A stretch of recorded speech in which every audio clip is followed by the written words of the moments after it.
मसीह लोगों का आनंद जो है वो दुनिया की तरह चीजों में छुपा हुआ है, लेकिन यहां पर पौलुस कहता है कि तुम प्रभु में आनंदित रहो। जब प्रार्थना करते हो, आराधना करते हो, प्रभु के साथ चलते हो, प्रभु में आनंदित रहो। पर बाहर की परिस्थितियां कैसी भी क्यों नहीं है, तुम प्रभु में आनंदित रहो। मैं फिर कहता हूं कि सदा आनंदित रहो। हालेलुया।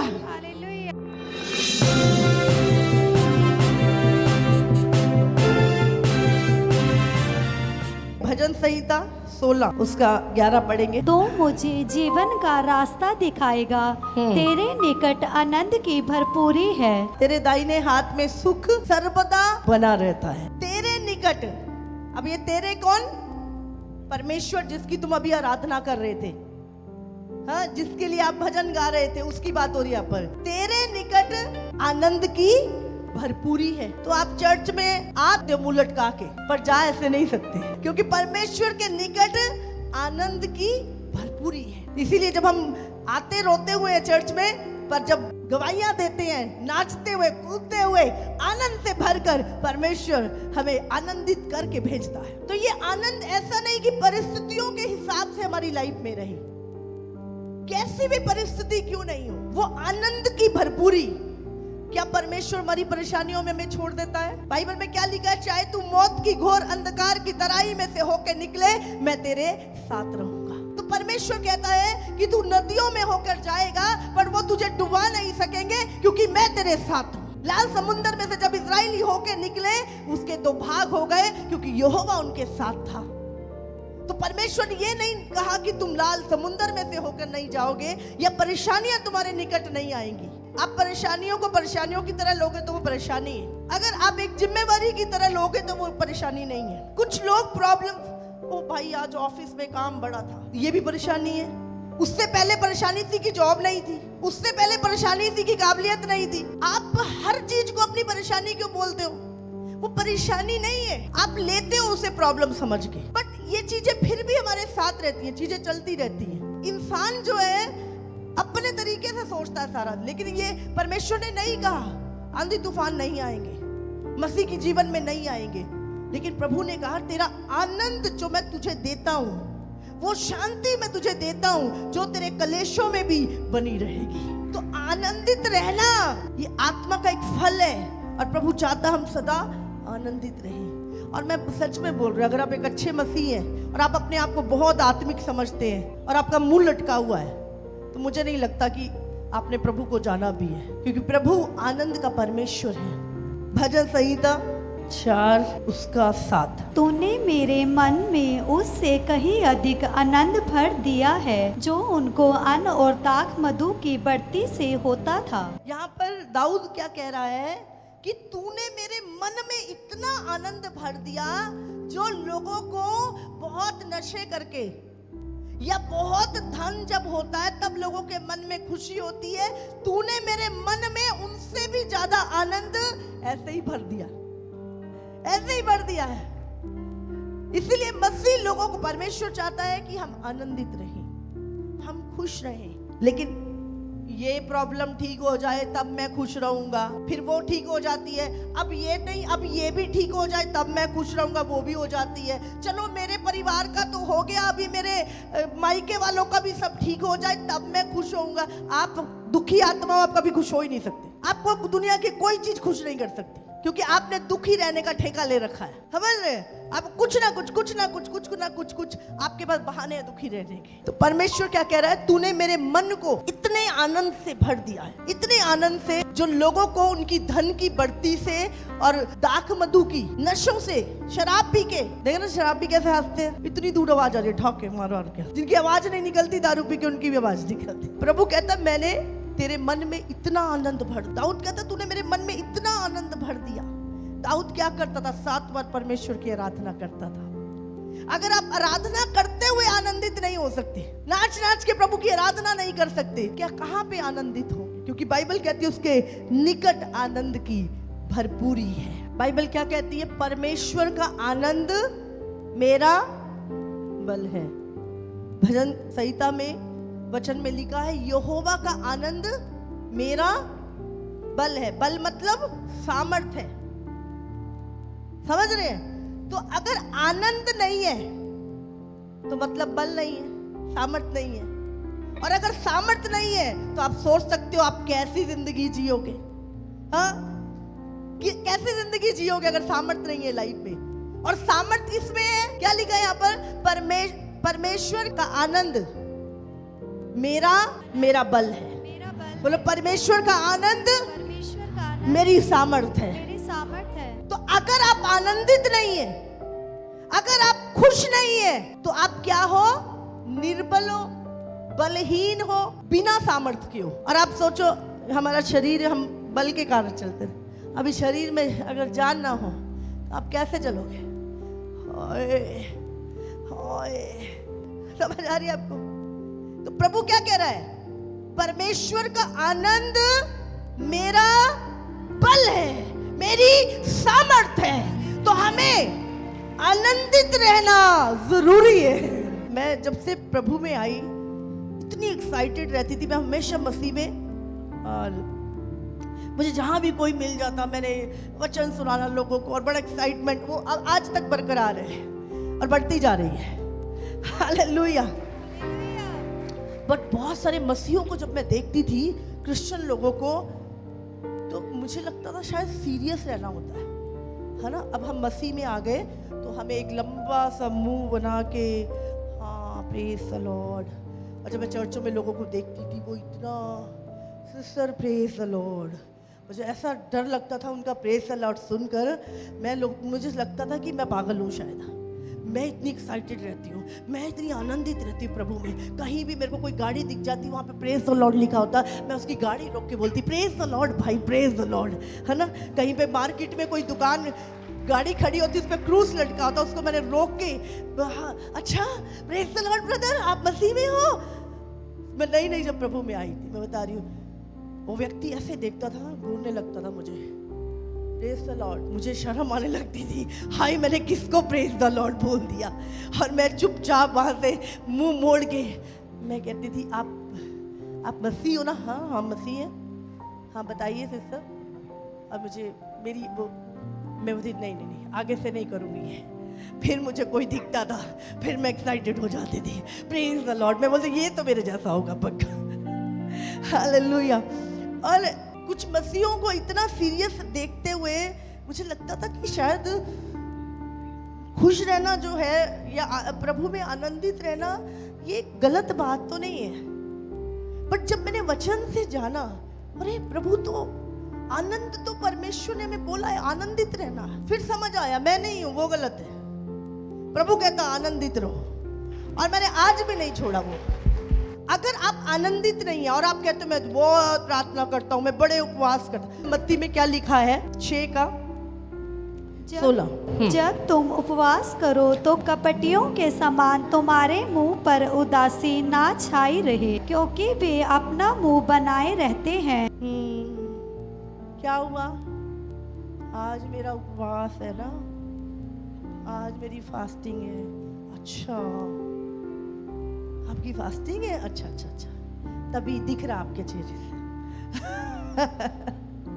लेकिन प्रभु यहाँ पे क्या कह रहा है? जब तेरा उपवास है तो कपटियों के समान नहीं। वो जताते हैं, वो बताते हैं कि मेरा उपवास है, वो बताने की कोशिश करते हैं कि मेरा उपवास है, दुनिया जाने कि मेरी फास्टिंग है आज, ताकि वो एक सहानुभूति हो जाती है कि आज जी नदी फास्टिंग है। मेरी 3 दिन महीने की फास्टिंग होती है, एक भी दिन रेस्ट नहीं होता है। उससे भी ज्यादा मेरी रूटीन जो है वो टाइट हो जाती है, उससे भी ज्यादा काम और ज्यादा एक्टिव हो जाते हैं। बल्कि मैं हमेशा बोलती बन गया फास्टिंग में मैं ज्यादा एक्टिव हो जाती हूँ, क्योंकि वो अपना मुंह बनाए रहते हैं ताकि लोग उन्हें उपवासी जाने। मैं तुमसे सच कहता हूँ कि वे अपना प्रतिफल पा चुके। प्रभु की ओर से कोई प्रतिफल नहीं मिलेगा। आप लोगों के सामने अपने आप को बड़ा धार्मिक या आत्मिक दिखा रहे हो, पता है वो फलाना इन्ने उपवास रखदा, लोग आपकी क्या कर रहे हैं? प्रशंसा कर रहे हैं। वो उपवास परमेश्वर कहता नहीं। कौन सा उपवास पढ़ेंगे? परंतु जब तू उपवास करे तो अपने सिर पर तेल मल और मुंह धो। आज मेरा उपवास है, आज मैंने कुछ नहीं करना, अब तो मैं घर में ही बैठा रहूंगा। आज क्या परमेश्वर क्या कह रहा है? सुबह नहा धो, अच्छे से बाल वाल सेट कर, जेल वेल लगा, अपना खड़ा हो और अपनी ड्यूटी पे जा, किसी को नहीं पता लगे तेरा उपवास है। हाँ, समझ रहे? पहले से भी ज्यादा एक्टिव। तो परमेश्वर यहाँ पे क्या कह रहा है ना? अच्छे से, जैसा आप रोज नहीं, आज मैंने मेकअप नहीं करना है क्योंकि आज मेरा उपवास है, आज मैंने थोड़ा उपवासी दिखाना, अपने आप को व्हाइट सूट पहन के देखना, मैंने आज मुझे पता लगे कि मैं उपवासी हूँ। प्रभु कहता है पाखंडी मत बन, कपटी मत बन, ताकि लोग नहीं परंतु तेरा पिता जो गुप्त में है तुझे उपवासी जाने। इस दशा में तेरा पिता जो गुप्त में देखता है तुझे प्रतिफल देगा। तो जब हम उपवास करें तो छुट्टी ना करें, हाँ, सफेद कपड़े ना पहने, ऐसा सिंपल सिटी में नहीं, जैसा रूटीन में वैसे ही चलने दो, दिखावे के लिए हमें, किसी को नहीं। हम उपवासी है, किसको पता है? हमने प्रभु की आज्ञा को पूरा किया है। प्रभु कहता है जब तू उपवास करे, मतलब उपवास करना है, तो हमने प्रभु की आज्ञा को माना है, वो हमें गुप्त में देखता है। हम उपवासी हैं, मत बताएं, मत ऐसा मुंह लटका के रहे। उपवास किया है तो प्रभु की आज्ञा को माने और अच्छे से, किसी को पता ना लगे कि आपने उपवास किया। मतलब मैं बोलती हूँ, अगर आपका उपवास है तो आपने अपना पेट दाल चावल से ना भर के, आपने स्पेशल तरह के चावल आलू खा के भर लिया, पेट तो भर गया, पेट तो भर गया, चाहे किसी चीज से भर गया तुम्हारा। सिर्फ शारीरिक बता रही हूं मैं, इसमें आत्मिक अभी नहीं है चीजें। आपने कुछ भी खाया, पेट तो भर गया। पहले से भी 10 चीज, बस आपने रोटी और चावल नहीं खाए, उसके अलावा आपने कुछ छोड़ा नहीं, और फिर भी आप उपवास नहीं है। प्रभु का धन्यवाद करते हैं कि परमेश्वर में ऐसा नहीं है। प्रभु कहता है चाहे 2 बजे तक रख, पर सही रीति से रख। हमें आनंदित रहना है क्योंकि प्रभु की इच्छा है कि हम आनंदित रहें। रोमियो 14 उसका 17, क्योंकि परमेश्वर का राज्य खाना पीना नहीं परंतु धर्म और मेल मिलाप और वो आनंद है जो पवित्र आत्मा से होता है। वो आनंद जब लोग आपकी तरफ खींचे चले आते हैं, जब लोग आपको छोड़ना नहीं चाहते, आपकी उपस्थिति में उनको एक भरपूरी मिलती है, एक आनंद मिलता है, एक शांति मिलती है। जब लोग आपके साथ बैठते हैं, वो आनंद जो पवित्र आत्मा से तुम्हारे भीतर होता है। जो व्यक्ति पवित्र आत्मा से भरा हुआ है वो हमेशा आनंदित रहेगा, हर सिचुएशन में आनंदित रहेगा। हमेशा आप उसके चेहरे पे एक शांति को देखोगे, कैसी भी परिस्थितियां क्यों ना हो। हालेलुया, क्योंकि वो आनंद किसका है? पवित्र आत्मा से होता है। और पवित्र आत्मा कहाँ है आज? अगर पवित्र आत्मा हमारे अंदर है तो आनंद कहाँ है? आनंद निकाल दिया पवित्र आत्मा से? हाँ, पवित्र आत्मा अंदर है, आनंद बाहर है, कैसे पॉसिबल है? अगर पवित्र आत्मा अंदर है तो पवित्र आत्मा से जो आनंद होता है वो भी हमारे भीतर है, इसीलिए आनंदित रहो। अगर तुम कहते हो कि पवित्र आत्मा मेरे अंदर है तो पवित्र आत्मा से जो आनंद होता है वो भी आपके अंदर है। बट आपको किसी ने बता दिया है कि तूने मुंह लटका के रहना है, तब तू ज्यादा आत्मिक लगेगा। तू हंसेगा तो लोग सोचेंगे तू अजीब है, तू धार्मिक नहीं है, तू आत्मिक नहीं है। तो तुझे सीरियस रहना जरूरी है। आपने सीख लिया कहीं से गलत शिक्षा को, वो आनंद, वो मेल मिलाप जो पवित्र आत्मा से होता है। इसलिए हमारी चर्च में लोग हंसते बड़ा है आत्मा में। हर संडे लोग आत्मा में हंसते, हर मीटिंग में लोग आत्मा से भर के हंसते, क्योंकि यहोवा की आनंद, उसकी भरपूरी उसके निकट है। लूका 2:10। तब स्वर्गदूत ने उनसे कहा, मत डरो, क्योंकि देखो मैं तुम्हें बड़े आनंद का सुसमाचार सुनाता हूँ जो सब लोगों के लिए होगा। जब यीशु मसीह पैदा हुआ उससे पहले स्वर्गदूतों की एक टोली, जो चरवाहे ठंड में रात के समय पर चरवाही कर रहे थे, तब स्वर्गदूत ने उनसे कहा, मत डरो, मैं तुम्हें बड़े आनंद का सुसमाचार सुनाता हूँ। कौन सा सुसमाचार? बोलो, क्या लिखा है यहाँ पे? हाँ, तो लोगों को क्या बांटना है? पर हम क्या बांट रहे हैं? क्या वो आनंद तुम्हारे अंदर से दिख रहा है? हम आनंदित नहीं है, हम आनंद का सुसमाचार लेके जा रहे हैं। अगर आप यहाँ पे आनंदित नहीं है, अगर आप यीशु के साथ यहाँ आनंदित नहीं है, तो स्वर्ग तो आनंद का स्थान है, आनंद की भरपूरी है। अगर हम यहाँ पे परमेश्वर की उपस्थिति में आनंदित नहीं है, तो हम स्वर्ग जाके भी आनंदित नहीं होंगे कभी। स्वर्गदूत हमें आनंद का सुसमाचार देने के लिए आए। गुड न्यूज क्या है? आनंदित रहना। अभी बहुत सारे लोगों के मन में सवाल आ रहे हैं, मुझे पता है आपका जवाब मिलेगा अभी आपको। फिलिपियो 4:4 प्रभु में सदा आनंदित रहो। हाँ। मैं फिर कहता हूँ आनंदित रहो। किसमें आनंदित रहना है? जब बहुत सारे नोट आ जाए बैंक में तब आनंदित रहो लिखा है। जब बहुत सारे कपड़े मिल जाए तब आनंदित रहो। जब बहुत बड़ा मकान में जाएंगे तब आनंदित हो। किसमें आनंदित रहना है? धन में? क्या लिखा है यहाँ पे?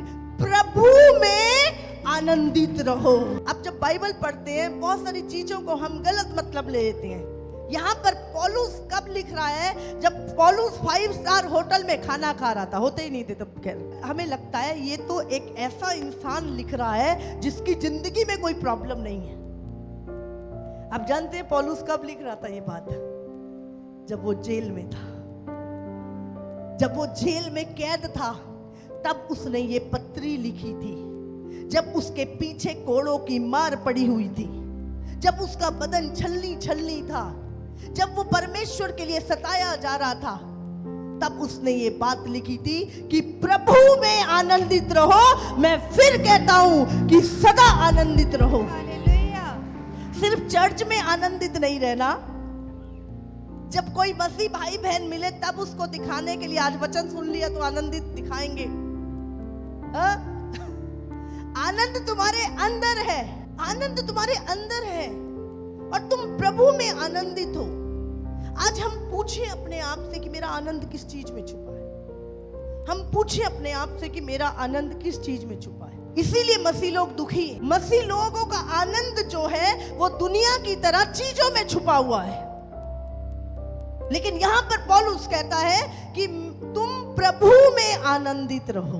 जब प्रार्थना करते हो, आराधना करते हो, प्रभु के साथ चलते हो, प्रभु में आनंदित रहो। पर बाहर की परिस्थितियां कैसी भी क्यों नहीं है, तुम प्रभु में आनंदित रहो। मैं फिर कहता हूं कि सदा आनंदित रहो। हालेलुया। ऐसे ऐसे लोग आते हैं कई बार मिलने के लिए, छोटी सी प्रॉब्लम और उनका रोना और उनकी चीखना, मुझे लगता है मेरा सर में दर्द हो जाएगा। हमें बोलती इतनी छोटी सी प्रॉब्लम और तो आपका क्या हाल बना रखा, आपको डिप्रेशन हो जाएगा, आप पागल हो जाओगे। चुप करो, छोड़ो ये टेंशन, खुश रहो। उनको लगता है पास्टर जी का सब बढ़िया चल रहा है ना, इसलिए ये बोल रहे हैं। मेरी जगह आके देखो, तब तुम्हें पता चलेगा मेरे ऊपर क्या बीत रही है। हो, कई बार मुझे ऐसा लगता है प्रभु कहीं ये मेरा आनंद ना छीन ले, कहीं ये मेरा आनंद ना छीन ले। अरे किसको प्रॉब्लम नहीं है दुनिया में? किसकी लाइफ में प्रॉब्लम नहीं है? जॉब की प्रॉब्लम, कर्जे की प्रॉब्लम, बच्चे की प्रॉब्लम, पेट में प्रॉब्लम, सिर में प्रॉब्लम, दुनिया प्रॉब्लम। कुछ भी प्रॉब्लम नहीं है तो पड़ोसी से प्रॉब्लम। आपकी तो प्रॉब्लम का कोई हद नहीं है। अगर वो भी प्रॉब्लम नहीं है तो उसके पास मुझसे ज्यादा कैसे है? ये प्रॉब्लम, आपने तो प्रॉब्लम का ठेका ले रखा है। कुछ लोग प्रभु में, सच में यीशु में, मैं देखती हूँ कुछ लोगों को कुछ नहीं है उनके पास, पर वो प्रभु में इतने आनंदित होते हैं। और मेरा मन करता है प्रभु इसको इतना ब्लेस करना, इतना ब्लेस कर, ये तेरे कारण आनंदित है। कुछ लोगों की लिस्ट हमेशा बनी रहेगी। यहाँ पे पौलुस कहता है तुम प्रभु में आनंदित रहो, फिर तुम्हारा आनंद कभी खत्म नहीं होगा, क्योंकि तुम्हारा आनंद किसी परिस्थिति से बंधा हुआ नहीं है। तुम्हारा आनंद धन के साथ, चंगाई के साथ बंधा हुआ नहीं है। तुम्हारा आनंद यीशु में है, इसलिए तुम आनंदित हो। स्तिफनुस को लोग पत्थर मार रहे थे और बाइबल में लिखा वो आकाश की ओर देख रहा था और स्वर्ग खुला। उसने यीशु को पिता के दाहिने बैठे हुए देखा और उसने कहा प्रभु इन पे इनका पाप मत लगा, क्योंकि उसका आनंद परमेश्वर था। प्रेरितों के काम 16, अगर हम उसका 22 से 25 पढ़े। तब भीड़ के लोग उनके विरोध में इकट्ठे होकर चढ़ आए। और हाकिमों ने उनके कपड़े फाड़ कर उतार डाले हाँ। और उन्हें बेंत मारने की आज्ञा दी। यहाँ पर पौलुस क्या कर रहा है? यीशु मसीह की खुशखबरी दे रहा है, गुड न्यूज दे रहा है, प्रचार कर रहा है, लोगों को चंगा कर रहा है, लोगों के अंदर से दुष्ट आत्माएं निकाल रहा है। और लोग क्या कर रहे हैं? उसको पीट रहे हैं, मार रहे हैं, उसके बेते लगा रहे हैं। बहुत पेट लगवा कर उन्होंने उन्हें बंदी गृह में डाल दी और दरोगा को आज्ञा दी कि उन्हें चौकसी से रखे। उसने ऐसी आज्ञा पाकर उन्हें भीतर की कोठरी में रखा हाँ, और उनके पांव काठ में ठोक हाँ। दिए। आधी रात के लगभग पौलुस हाँ, और सिलास अभी पौलुस को क्या करना चाहिए? बोलो, अगर आप होते तो क्या करते? ले प्रभु, मैं ते सुसमाचार कर रहा सीगा, मैं कई माड़ा काम कर रहा सीगा, मैनू मारिया इन्होंने, तू कितने सी बचाया क्यों नहीं तने मैनू? हाँ, और उसके बाद जेल में चला गया, हाथ पैरों पे, उसके बाद क्या? पीठ में बेते मारी हुई, खूब मारा लोगों ने। उसके बाद पैर काट में ठोके। आप सोचो, आपके पैरों में मोटी मोटी लकड़ी से किले गड़ी हूं, तो आपके मुंह से क्या निकलता है? हाय, मर गया, और रब्बा बचा ले। समझ रहे? बट सुनो, मैं आपको क्या बताने की कोशिश कर रही हूँ। आधी रात के लगभग पौलुस और सिलास प्रार्थना करते हुए, सब कुछ ओके है, पैर कहाँ है? किलों में गड़े हुए हैं, पीछे पीठ पे बेते लगी हुई हैं, मन में सवाल आ रहे होंगे बहुत, लेकिन क्या कर रहे हैं? आधी रात को हाय हाय नहीं कर रहे, वो क्या कर रहे हैं? प्रार्थना कर रहे हैं। आपकी बाहर की परिस्थिति उससे बुरी तो नहीं है, पौलुस और सिलास से। क्यों दुखी रहे? क्यों मुंह लटका के रहे? लिखा है वो आधी रात के समय प्रार्थना कर रहे थे और परमेश्वर के भजन गा रहे थे। हालेलुया।